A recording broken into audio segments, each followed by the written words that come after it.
Mams, tahu nggak? Saat ini kamu udah dianggap hamil, meski janinnya belum ada di perut.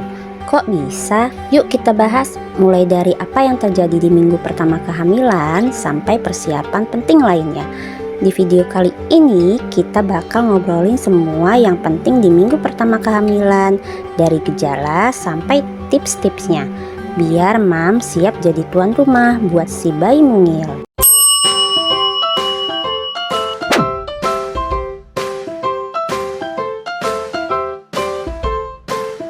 Hai Mom and Dad yang saat ini sedang menantikan garis 2.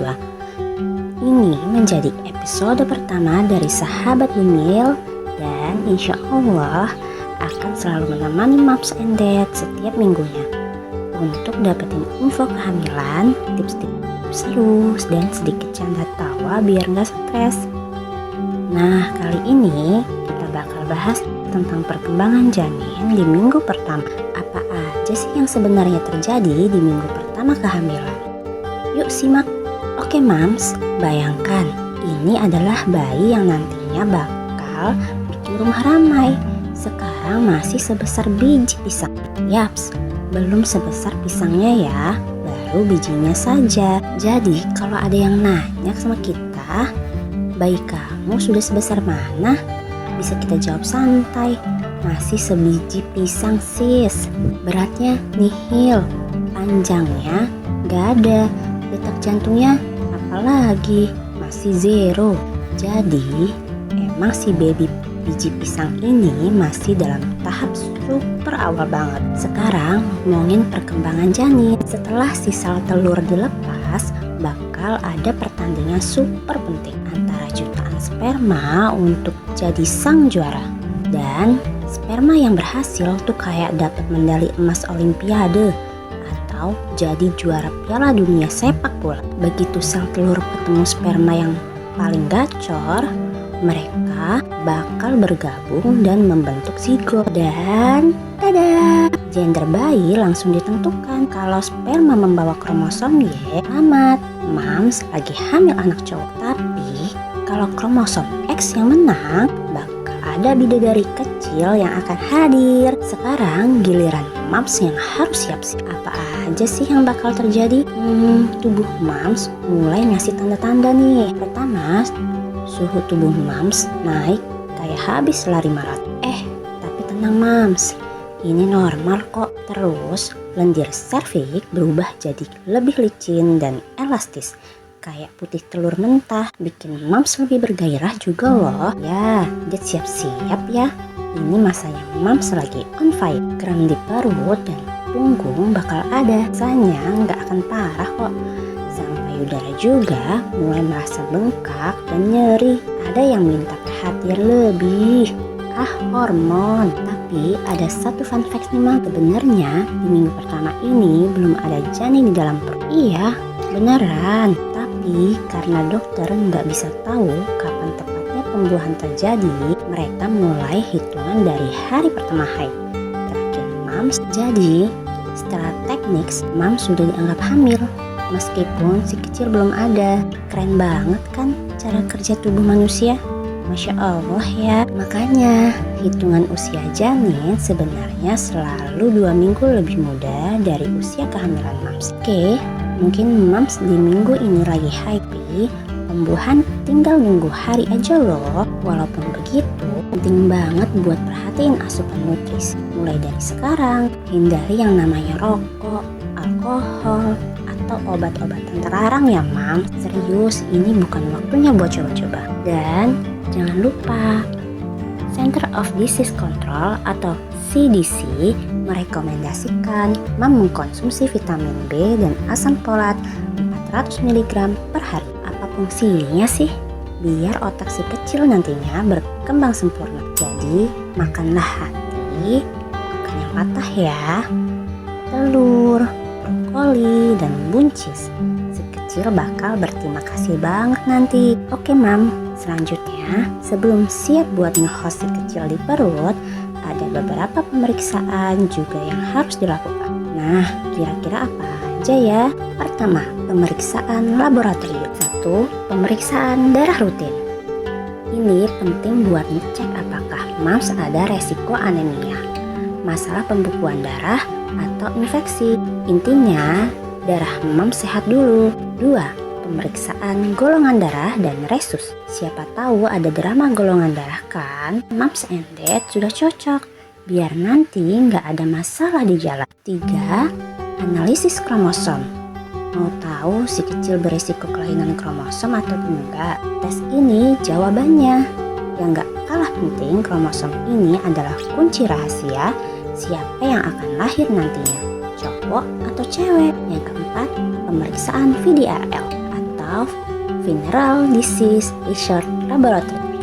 Ini buat cek penyakit menular seksual.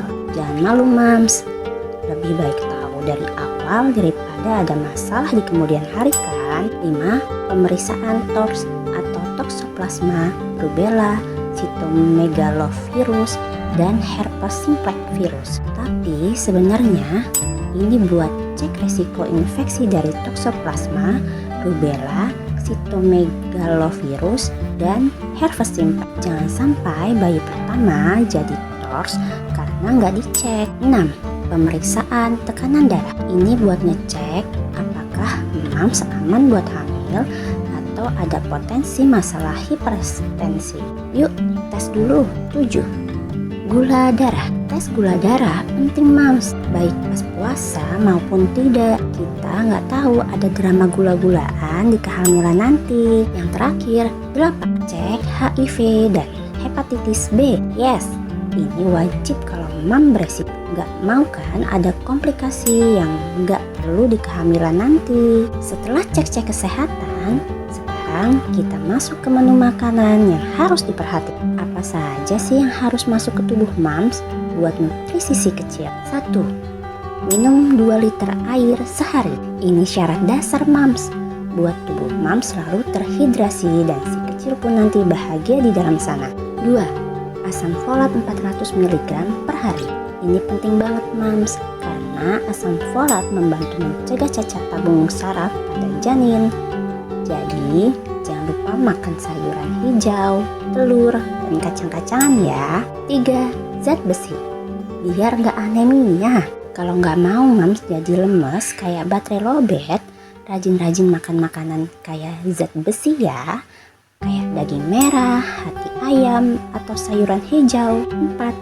Vitamin B kompleks. Penting nih buat bantu metabolisme tubuh mams. Jadi tambahkan ke menu harian dari sekarang. 5. No alcohol. Yes, ini nggak boleh sama sekali. Biarkan cheers yang lain minum, mams harus fokus sama kesehatan si kecil. Yang terakhir, ke-6, makanan sehat. Yuk mulai makan makanan sehat. Persiapkan dari sekarang biar tubuh mams ready to rebel buat 9 bulan ke depan. Selanjutnya ada beberapa hal yang harus mams stop dari sekarang. Ini nih daftarnya. Pertama, stop rokok. Bukan cuma mams, tapi dad juga ya. Rokok itu bisa bikin banyak masalah di kehamilan nanti. Jadi buang jauh-jauh deh dari sekarang. 2. Obat-obatan terlarang. Gak sama sekali ya. Ini jelas banget mams, gak ada yang lebih penting dari kesehatan si kecil. Jadi hindari hal-hal yang bikin tubuh gak sehat. Yang ketiga, cek kesehatan gigi dan mulut. Nah, ini sering banget dilupain. Tapi ternyata kesehatan gigi dan mulut berpengaruh banget buat kehamilan. Jadi pastikan semuanya sehat ya mams. Terakhir nih, sebelum mom and dads benar-benar start, pastikan hal-hal ini dilakukan ya. 1. Catat HPHT, yaitu hari pertama haid terakhir. Ini penting banget buat nentuin hari perkiraan persalinan nanti. Jadi jangan lupa dicatat ya mams. 2. Periksa ke dokter kalau haid terlalu banyak. Jangan dianggap remeh ya mams. Kalau darah haid mam lebih dari biasanya sampai bikin lemes, lebih baik dicek ke dokter buat pastiin semuanya baik-baik saja. 3. Ajak pasangan hidup sehat dan jauhi stres. Yaps, bukan cuma mams aja, tapi dad juga ya harus ikut menjaga kesehatan dan menjauhkan diri dari stres. Karena yang happy itu nggak cuma mams, tapi si kecil. Tapi tapi keluarga kecil juga ya. Itu dia sahabat Bumil, sedikit cerita tentang apa yang terjadi di minggu pertama kehamilan. Meski si baby masih sebesar biji pisang, perubahan di tubuh Mams sudah mulai kerasa. Jadi tetap jaga kesehatan ya Mams. Rajin hitung HPHT dan jangan lupa bahagia selalu ya. Kalau suka video ini, jangan lupa like, comment, and subscribe buat info kehamilan lainnya. See you di minggu berikutnya, sahabat Bumil. Bye-bye.